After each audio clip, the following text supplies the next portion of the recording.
I'm on another one of my mental health walks. I call them that because for a few years now they are important tool not to lose my mind. Well, or rather to keep this whole process more or less in check. You never know. On these walks, I try to look at my smartphone as little as possible and take in as much of my surroundings as possible. I never take a camera with me because I feel like I have to come back with footage in the end. Well, in this particular case, I might have one with me.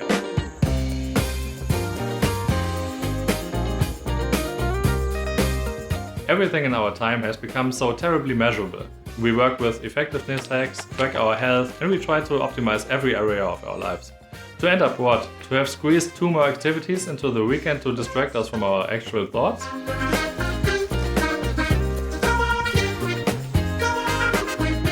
In short, everything is measurable, and any error in the daily routine is immediately detected.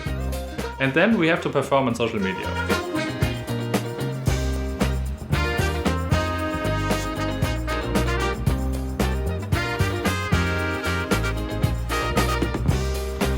As creatives, the numbers on social networks determine our value. And social networks also make the performance of every single image, every single video immediately measurable. I upload a video and immediately see how it's performing. The video I love with the content I fully support, pretty bad. A technology review of a popular article that people are searching for, pretty good. I'm fully aware that likes and views say nothing about the value of art. I remind myself of this every time I go to an exhibition by artists I never heard of.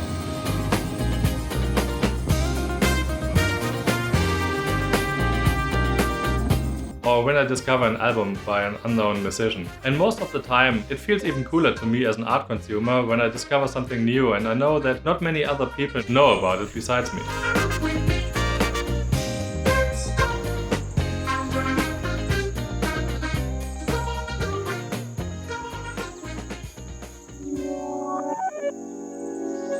The only meaningful information that likes and views have is how popular is something, how relatable is something.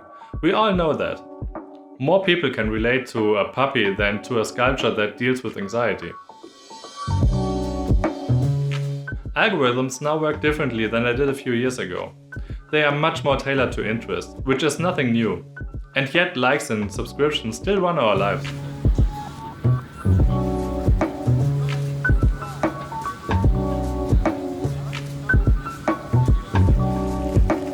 Of course, it is possible to avoid it, but as a creative I chose social media for one important reason. I'm an introvert. And all the success I've had so far is because I dare to show my work. First online and now offline.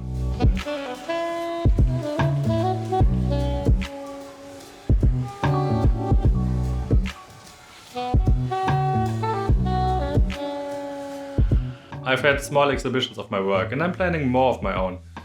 In the real world, away from social media, but that would have never happened if I hadn't started with social media, because I would never have dared to show my work to anyone. I'm walking around with a camera and film myself. How can I be an introvert then?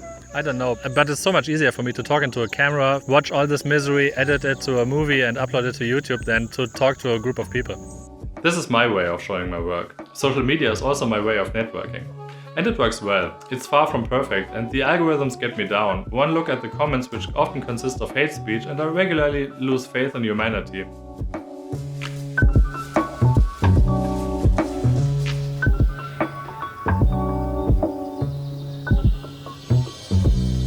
And yet I keep meeting people who are just like me, who inspire me and motivate me to keep going. Who show me that my quirks are perfectly normal. I've been hanging out on the internet for a long time, maybe too long, but that's how I've met people from all over the world who showed me during my school days in the village that there's more to it than that. In the village, where you're nothing if you're not into soccer and you're not married at the age of 20.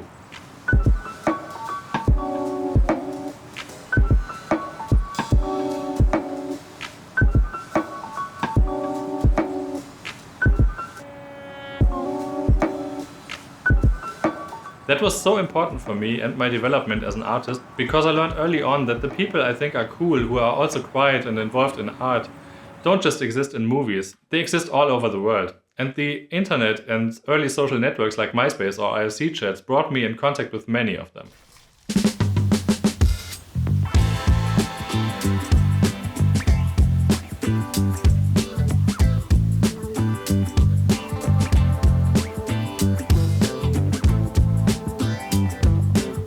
I don't want to change anything. Social media is like a digital city to me. So much is wrong, so much is ugly. A lot of human cruelty comes out in the supposed anonymity. It hasn't necessarily gotten better since companies figured out that you can make money on the internet, but basically the internet is cool, and I'm grateful for that. In fact, I'd go so far as to say it's a second home for me. And yet, as a creative who has chosen social media and knows all these facts, I'm constantly in the situation of posting and measuring the success of these posts. The platforms show me every hour how unpopular I am compared to the other photographers in the world, even if they are doing completely different things or have completely different reasons for their success. Sometimes I get irritated and I post images that supposedly work better on social media. Ironically, they also don't get millions of likes, but that's for another video. A lot of videos and photos do well because they appeal to a broad mass of people. The intersection of people who like cute dog and cat pictures is larger than people who are interested in abstract art or documentary photography. The number of likes doesn't make the cute dog photos any better or the abstract paintings any worse.